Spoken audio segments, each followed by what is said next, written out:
De l'amour, tu aimeras ta compagne. Premier commandement. L'amour est le désir d'être aimé. C'est sa vraie définition, la définition de son principe, de sa naissance, de ce qu'il est quand il naît. Cette définition conviendrait-elle à l'amitié? Non, car l'amitié est en son principe le désir de confiance, le désir de se confier à quelqu'un et le désir qu'il se confie à vous, et il entre de cela dans l'amour. Mais ce n'en est qu'une partie, et ce n'en est pas le principe, et il entre dans l'amitié du désir d'être aimé, mais ce n'en est qu'une partie, et ce n'en est pas le principe. L'amour est le désir d'être aimé, autant que l'on peut être aimé, autant que l'imagination vous représente qu'on peut l'être. Par suite, l'amour est un désir de possession. Dans l'âme, c'est une passion de régner, comme dit La Rochefoucauld. C'est un désir de possession, n'ayant possession plus complète que celle d'un être qui vous aime absolument. La possession des choses est une possession qui a un caractère passif. La possession d'un être qui vous aime est une possession qui s'avoue, qui se proclame, qui signe l'acte de possession. De tout ce que nous possédons, a dit quelqu'un, les femmes seules prennent plaisir à être possédées. L'amour est désir d'être aimé et par suite désir de possession sans partage et sans réserve. Je n'approuve donc qu'en l'interprétant le mot de M. Ernest Rey dans son livre récent sur l'amour. Le désir de l'amour n'est pas l'amour, encore, mais la peur de l'amour l'est déjà. Le mot est joli parce qu'il est presque exact, et il est presque exact parce que les proportions des choses y sont gardées très exactement. Mais l'auteur s'y trompe d'un cran, d'un degré de l'échelle. Le désir de l'amour est déjà de l'amour, mais la crainte de l'amour est décidément de l'amour. Voilà, je crois, la vérité. Le désir de l'amour est déjà de l'amour, car, sinon, qu'est-ce qu'il serait? Il est déjà curiosité, appétence, appétit relativement au fait d'être aimé, il est déjà de l'amour, il est de l'amour naissant. C'est précisément cet amour-là, je veux dire l'amour à ce degré, qu'a si souvent analysé Marivaux, qui est le poète de l'aube et du printemps du cœur. Quant à la peur de l'amour, elle est décidément de l'amour, car elle est de l'amour qui s'ignore si peu qu'il mesure les dangers qu'il court et qu'il fait courir, donc qui mesure son intensité et sa grandeur. La différence, sensible, je le reconnais, c'est que le désir d'aimer peut être indéfini, incirconscrit, inspécialisé. On peut désirer d'être aimé sans savoir précisément de qui, c'est l'état de beaucoup de jeunes gens. Et c'est probablement ce qui fait dire à M. Rey que ce n'est pas là de l'amour. C'en est pourtant en ce sens que c'est une prédisposition très vive et même violente souvent qui va certainement se circonscrire et se localiser sur une personne.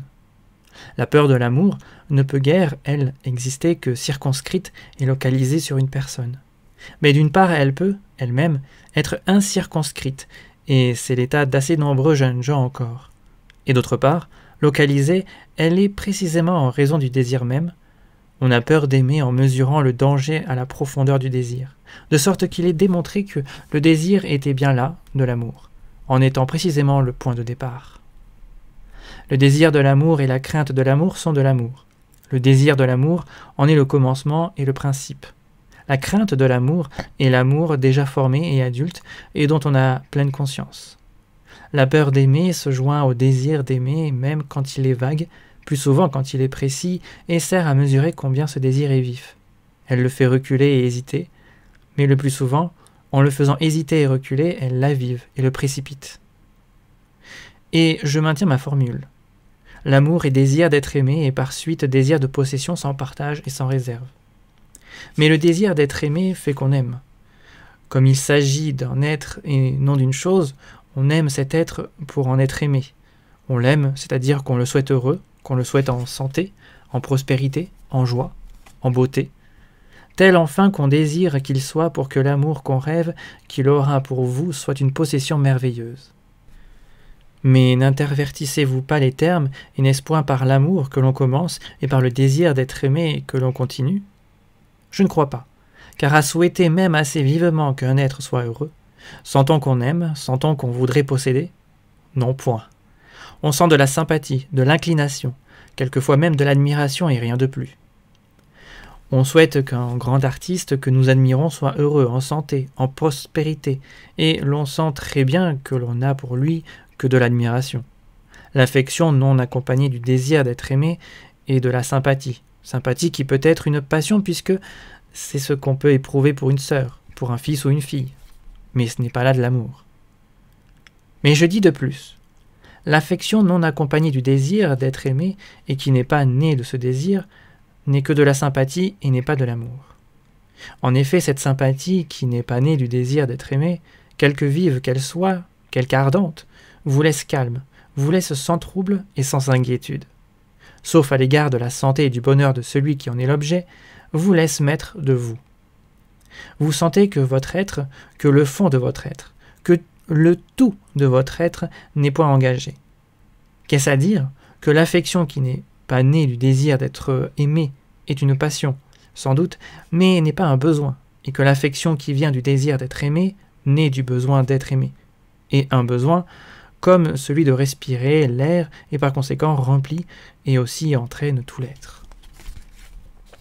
Il est vrai que cette passion née du désir d'être aimé va jusqu'à ce point, c'est très exact, que l'on en arrive à souhaiter heureuse la personne aimée sans qu'elle vous aime, et même quand elle en aime un autre.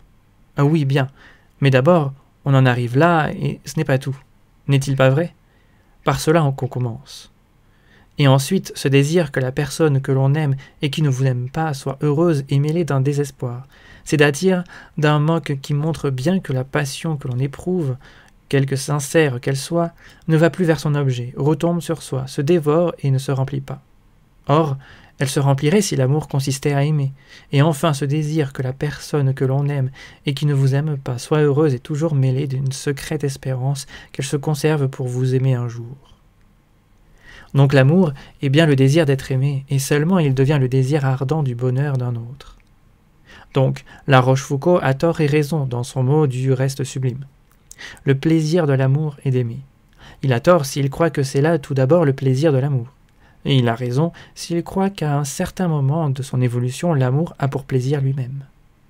La Rochefoucauld, du reste, restreint lui-même son aphorisme en rajoutant « Et l'on est plus heureux par la passion que l'on a que par celle que l'on donne. » On est plus heureux, c'est-à-dire qu'on ne l'est complètement que par celle qu'on a, augmentée de celle qu'on donne. Et donc le plaisir de l'amour n'est pas absolument d'aimer. Charleval a exprimé une idée analogue dans un joli vers. Parlant de l'amour, il dit « Tous les autres plaisirs ne valent pas ses peines. » Cela veut dire, et c'est très vrai, que l'amour, même malheureux, est un plaisir qui vaut mieux que tous les plaisirs du monde, parce que le plaisir de l'amour est d'aimer. Mais ce n'est pas à dire que le principe de l'amour soit l'amour lui-même. Donc, je reprends le fil, comme dit Bayle. L'amour est le désir d'être aimé. Il est, par suite, un désir de possession. Il devient vite du reste un désir ardent que la personne aimée soit pleinement heureuse.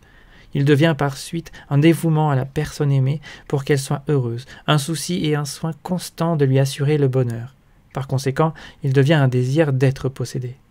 Mais retenant toujours quelque chose et beaucoup de son premier état, il devient définitivement un désir constant, partie de posséder, partie d'être possédé, et ceci, désir de posséder et d'être possédé, est la définition même de l'amour, non plus dans son principe, mais dans sa complète formation et sa plénitude.